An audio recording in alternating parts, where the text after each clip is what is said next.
Have you ever wondered what happens when you stop being the center of someone's world? Imagine, just for a moment, that you disappear from someone's life.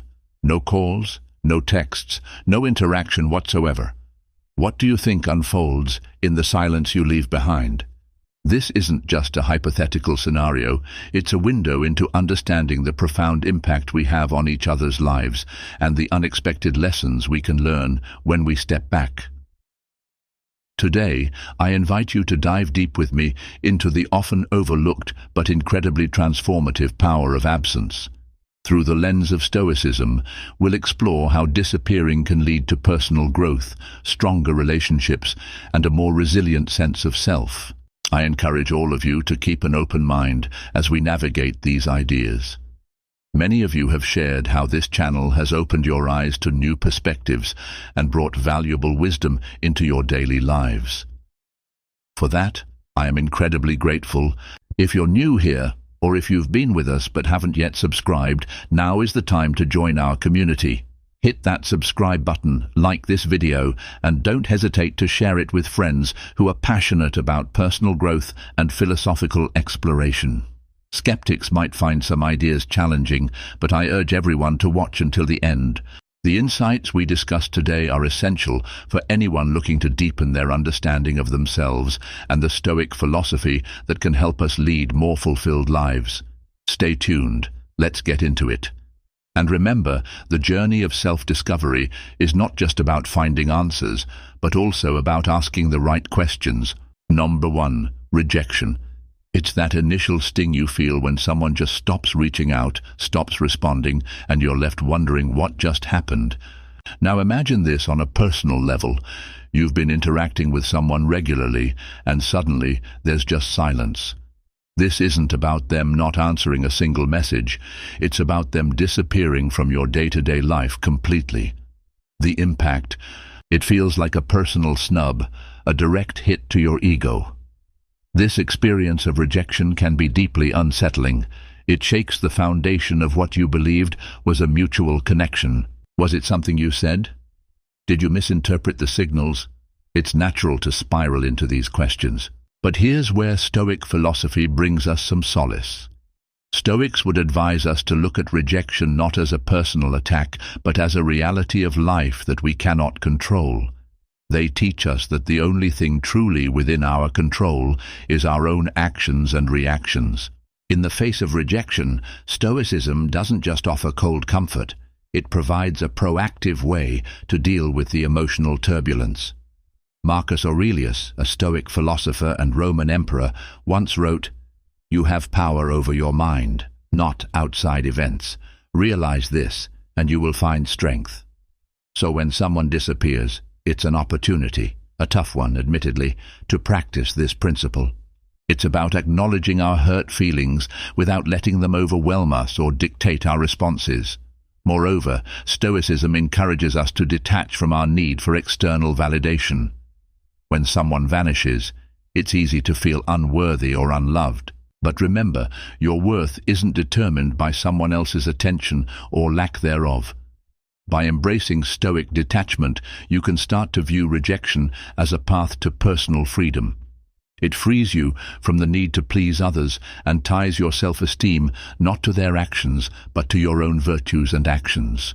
So while the sting of rejection is real and can be painful, Stoicism teaches us that it's also an invitation to grow, to fortify our emotional resilience, and to align more closely with our true selves. It challenges us to ask, how can I use this experience to become stronger, more self-sufficient, and less dependent on the validation of others? It's about turning a potentially paralyzing experience into a stepping stone for personal development. No.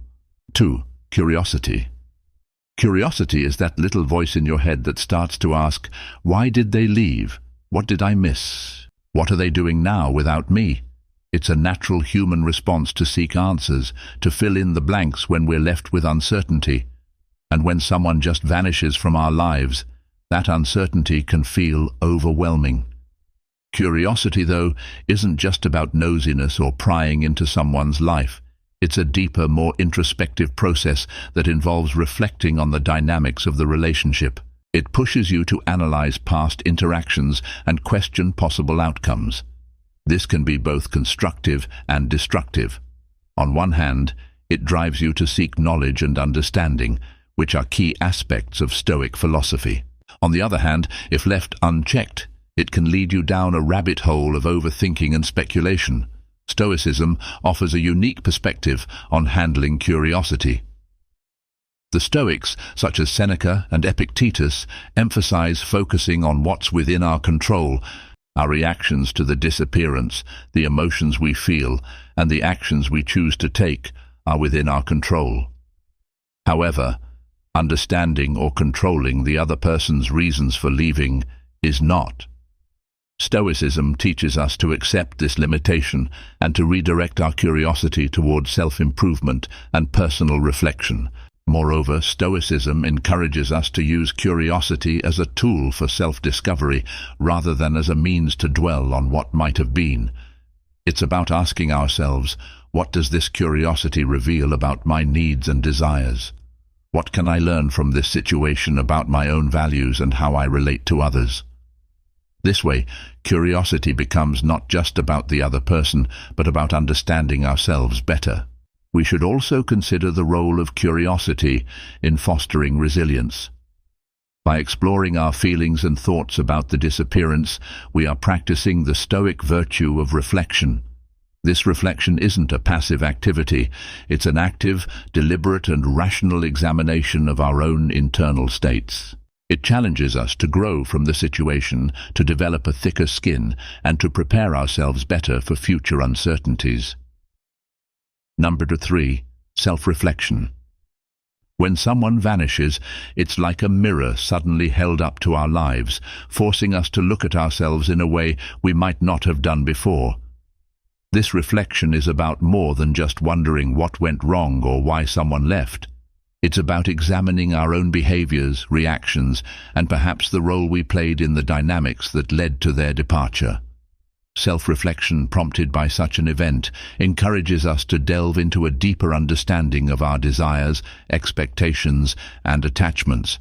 It asks us to question the nature of our relationships. Were we too dependent? Did we perhaps ignore signs of discomfort or disinterest from the other person?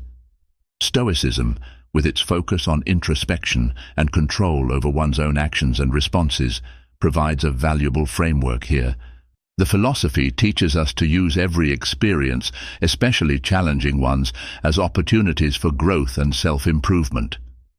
Stoics like Marcus Aurelius often spoke about the importance of turning inwards and examining our own motives and actions. He wrote about observing ourselves as critically and honestly as we might examine someone else, without bias or self-deception. This kind of rigorous self-reflection is not about self-blame, but about self-awareness and improvement. It helps us to identify not just our strengths, but also our vulnerabilities and areas where we can become more resilient and adaptive.